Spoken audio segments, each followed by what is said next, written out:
We, in the 5 films that were made, had such wonderful filmmakers. And with those filmmakers, each had a particular musical choice, which made everything even more rich and signature. We wanted our score for Hannibal to be a much more psychological sound than a melodic sound. And David Slade had worked with Brian Reitzell before and was very passionate about working with him again on this project. So I worked with Brian Reitzell on a film called 30 Days of Night, which was a feature film. And I've worked with him since on other projects. And he seemed like the perfect person to work with for Hannibal, because we had done a lot of experimenting in the arena of sound scoring in films, and there was no reason why we couldn't do it for television. Sonically, we just did our own thing with Hannibal. I just approached it, with what I thought it should sound like. And when I sat down with Brian to talk about what was the soundscape that we were going to be creating for this show and how it needed to be signature, we talked a lot about tone as opposed to melody. We wanted it to be very psychological. This is my design.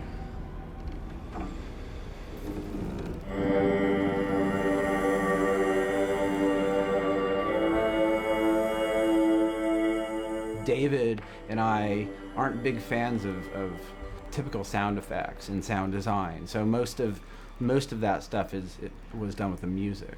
We are scoring the underlying horror. The sound is often based on an idea. It's very subjective. There's a very tonal and atonal underscoring. In a music spotting session where I sat down with the composer, in this case Brian Reitzell, we would have very unexpected conversations about music, where I would say, in this scene, I want the feeling as though Will Graham is in a bathtub and the water is just the back of his ears and we hear a simmering sound, so we were inside his body and not necessarily external. We wanted all the sounds to have an internal quality. Brian Fuller had mentioned several times that he wanted to be cocooned by the music. And when we were working on the score, the music is like the wallpaper. I mean, it's part of the room. It's in the air. It's the atmosphere. It is a thing. And we are going to go from one room into another room. The music is going to go right there with you. It's going to change and evolve with you. I like the music to feel alive.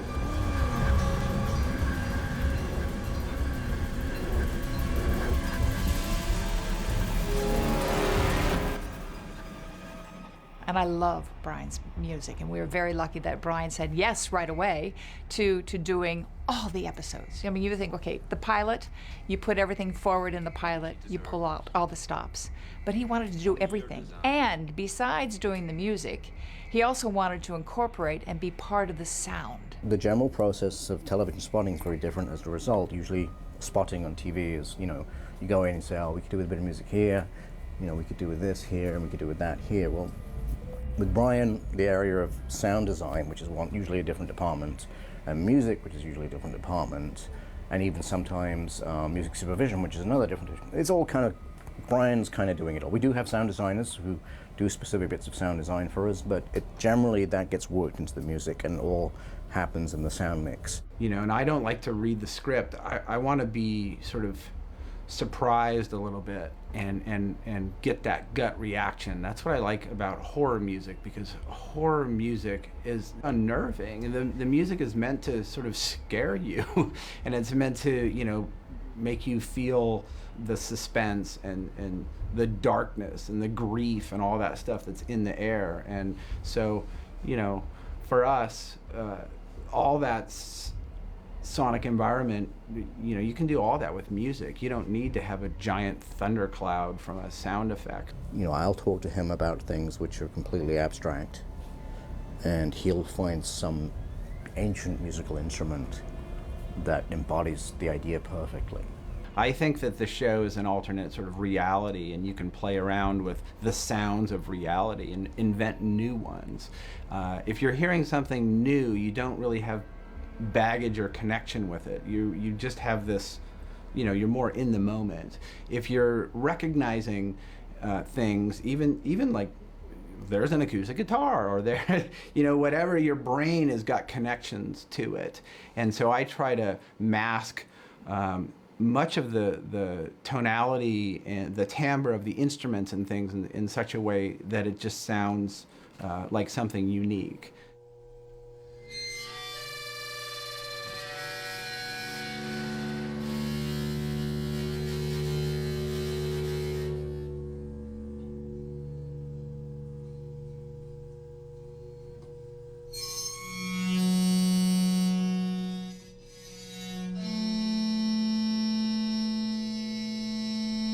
So Brian is also a storyteller, as any composer is.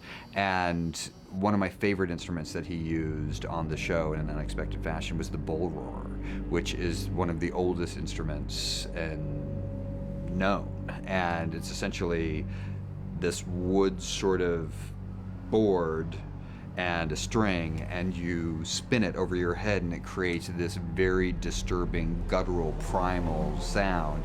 And he used that to score the stag and the man stag in the season finale. You catch these killers by getting into their heads, but you also allow them.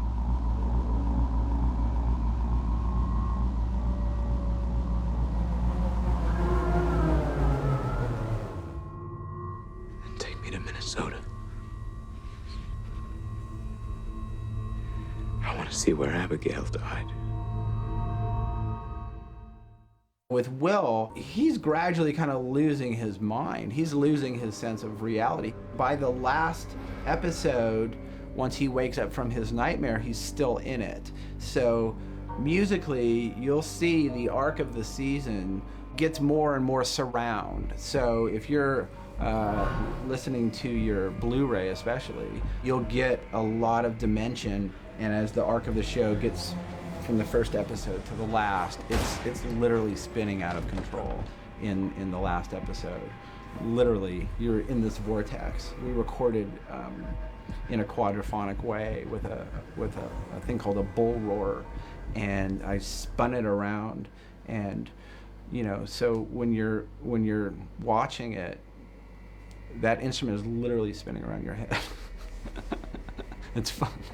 It's a lot of hard work from Brian Reitzel, a lot of hard work from people working in the sound mix. It is also, you know, it's defining our show in the way it is very different in almost every area. But it could easily just, you know, become too much, or it could be rote. But Brian's none of that. And so we're very lucky that he's also a wonderful composer. At the end of the first episode, a wonderful scene with Will and Hannibal over the bed of Abigail Hobbs, and a beautiful song, which really is then the theme song, almost, not that we have a theme song for Hannibal, but it's those themes that are played and woven in and out, which is always integral in any show or any film. And we are just pushing the envelope as far as we possibly can with Hannibal, because there are such great opportunities to do music that you feel rather than hear.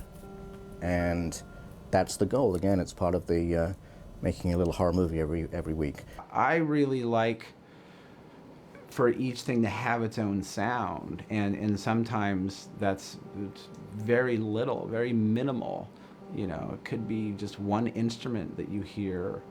It's a fine line between indie. You know, you do that, you never want it to sound indie. Even if you're working on an indie movie, I hate when it sounds like, you know, the Sundance Channel or something. Nothing against the Sundance Channel. I like the Sundance Channel, but the you know, sort of plaintive acoustic guitar or whatever it is it's not very elegant. I think it's important to be elegant and to do stuff that will be timeless and always be cool. Very early on in the history of cinema, all you had was an actor's face and music. You didn't have dialogue to tell you what to feel. And we're very much along those lines of the value of film and music as a partnership that tells us what a story is, and even with the absence of music, it can tell you how to feel. So music is something that is always going to be a part of cinema for me. I've been collecting soundtracks since I was 5.